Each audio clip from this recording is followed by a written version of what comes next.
Shalom Bapak Ibu dan Saudara yang terkasih di dalam Tuhan Yesus Kristus. Saat ini kita akan sama-sama belajar dan merenungkan firman Tuhan.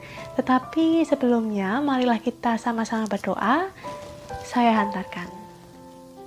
Tuhan, kami mengucap syukur untuk segala berkat Tuhan pada kami untuk hari ini. Tuhan Yesus, bentar lagi kami akan bersama merenungkan firman-Mu, kiranya Tuhan yang menuntun jalannya dari awal, pertengahan hingga akhir nanti, dan kiranya Tuhan memberkati hamba-Mu yang akan menyampaikan renungan pada pagi hari ini. Kiranya Tuhan yang selalu menuntun dan menyertai.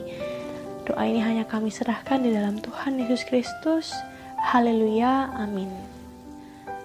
Shalom Bapak Ibu Saudara yang terkasih di dalam Tuhan Yesus Kristus. Saat ini kita akan sama-sama belajar mengenai satu buah topik, yaitu insecure. Mungkin ini tidak asing lagi di telinga para remaja dan juga pemuda, tetapi masih banyak sebagian orang yang belum mengerti apa sih insecure. Insecure adalah rasa kurang percaya diri atau cemas dan juga tidak nyaman atas dirinya sendiri di dalam segala situasi.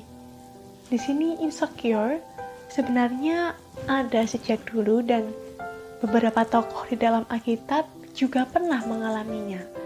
Salah satu contoh saya mengambil contoh Musa ketika ia diutus oleh Tuhan untuk menolong bangsa Israel keluar dari tanah Mesir. Di dalam Keluaran 3 ayat 10, Tuhan berfirman kepada Musa, "Jadi sekarang, pergilah, aku mengutus engkau kepada Firaun untuk membawa umatku, orang Israel, keluar dari Mesir." Di sini Tuhan menampakkan diri kepada Musa dan juga mengutusnya untuk menolong bangsa Israel.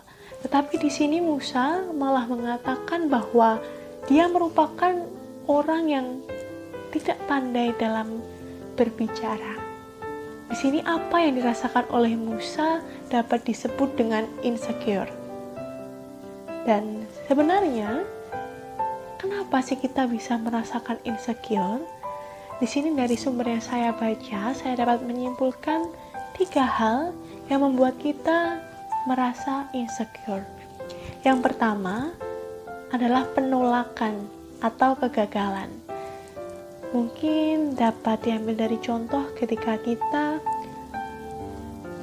sedang berada di sekolah, mungkin kita ditolak oleh lingkungan pergaulan di sekolah, atau mungkin ketika kita mendaftar kuliah, kita mendaftar pekerjaan, kita ditolak oleh perusahaan dan juga kampus kita tersebut karena mungkin kita jadi merasa, apakah saya ini kurang pintar, apakah saya ini kurang cantik atau kurang. Perasaan itulah yang terus dirasakan ketika kita merasa insecure. Dan yang kedua adalah kritik. Mungkin kritik ini bisa berasal dari lingkungan sekitar kita ketika ada yang berkata, "Kamu tuh kok gendut banget, kamu itu kok hitam, kamu itu kok putih," dan banyak kritik-kritik yang lainnya. Dan hal-hal tersebut membuat kita selalu merasa ingin sempurna atau selalu ingin dipandang oleh orang lain. Dan hal-hal tersebut, kritik-kritik yang datang itu membuat emosi kita menjadi terpengaruh dan juga mempengaruhi pikiran kita. Dan sebenarnya kritik-kritik yang negatif ini seharusnya tidak kita hiraukan. Dan hal ketiga yang mempengaruhi kita menjadi merasa insecure adalah perbandingan dengan lingkungan sosial. Di sini mungkin sering sekali kita menggunakan media sosial dan kita melihat mungkin orang lain membagikan foto ketika sedang liburan di luar negeri, liburan di kota A, kota B. Di situ kita membandingkan, kok mereka bisa main di luar negeri atau berlibur di Bali tempat-tempat lain, kenapa diriku masih di sini terus? Atau mungkin ada yang berbagi postingan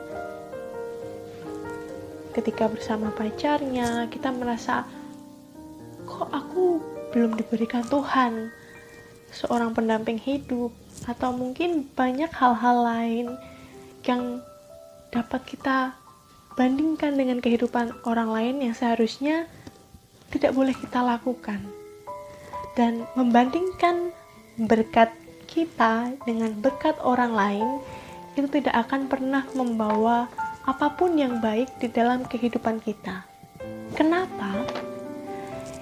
Karena perbandingan ini membuat kita lupa akan berkat yang telah Tuhan berikan kepada kita. Dan kita malah fokus akan berkat yang Tuhan berikan kepada orang lain. Dan dari ketiga hal inilah, penolakan, kritik, dan juga perbandingan dengan lingkungan sosial, ini akan membuat kita merasakan insecure dan juga membuat kita mungkin menjadi depresi sampai hancur. Kita berpikir, kenapa saya seperti ini terus ya Tuhan? Kita merasa kurang atas berkat yang Tuhan berikan ke dalam kehidupan kita.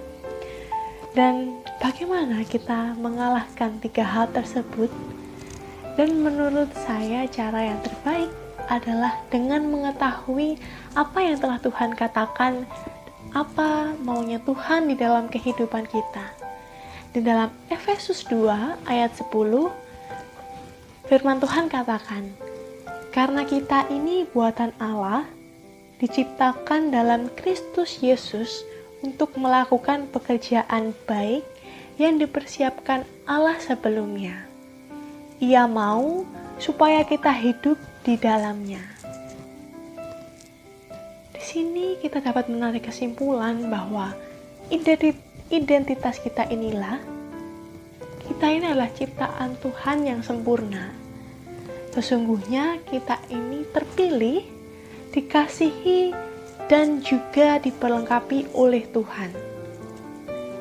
Dan kita harus mengingat bahwa kasih Tuhan kepada kita tidaklah terikat pada situasi kita, tetapi kasih Tuhan terikat pada salib Kristus, di mana Yesus telah menyerahkan dirinya untuk menebus dosa-dosa kita. Kita ini begitu spesial di mata Tuhan. Dan sehingga Tuhan rela memberikan apa yang terbaik yang dapat Dia berikan untuk kita. Dan kita harus percaya bahwa ketika kita ditolak, berarti Tuhan sedang menutup pintu yang salah. Dan percayalah, ketika kita sedang dikritik, berarti kita sedang mengerjakan sesuatu yang memang berarti. Dan percayalah bahwa kamu tidak perlu membandingkan keadaan kita dengan keadaan hidup orang lain. Karena Tuhan memiliki berkat yang unik dan yang tersendiri kepada kita masing-masing. Dan kalahkanlah perasaan insecure di dalam hidup kita dengan meletakkan fokus yang benar. Apa itu fokus yang benar? Letakkanlah pandangan kita kepada Tuhan yang telah menciptakan kita, menyelamatkan kita, dan Tuhan telah memilih serta menyertai hidup kita. Dan Tuhan berjanji akan selalu memimpin langkah kehidupan kita. Maka, haruskah kita merasa insecure? Semoga Tuhan selalu menyertai kita dan membimbing kita di dalam setiap kehidupan kita. Mari kita berdoa. Tuhan, kami mengucap syukur atas firman-Mu pada pagi hari ini. Kiranya kami selalu terhindar dari perasaan insecure atau rasa kurang percaya diri. Dan kami percaya bahwa Tuhan telah memilih kita, Tuhan mengasihi kita, dan Tuhan akan memperlengkapi setiap kehidupan kita masing-masing. Dan Tuhan, kami juga berdoa, kiranya hari ini Tuhan dapat menyertai kami Dari pagi, siang, sampai dengan malam nanti, hanya kami serahkan kehidupan kita di dalam tangan kuasa Tuhan Yesus saja. Terima kasih Tuhan atas berkat-Mu. Kami mengucap syukur. Haleluya. Amin. Terima kasih. Tuhan Yesus memberkati.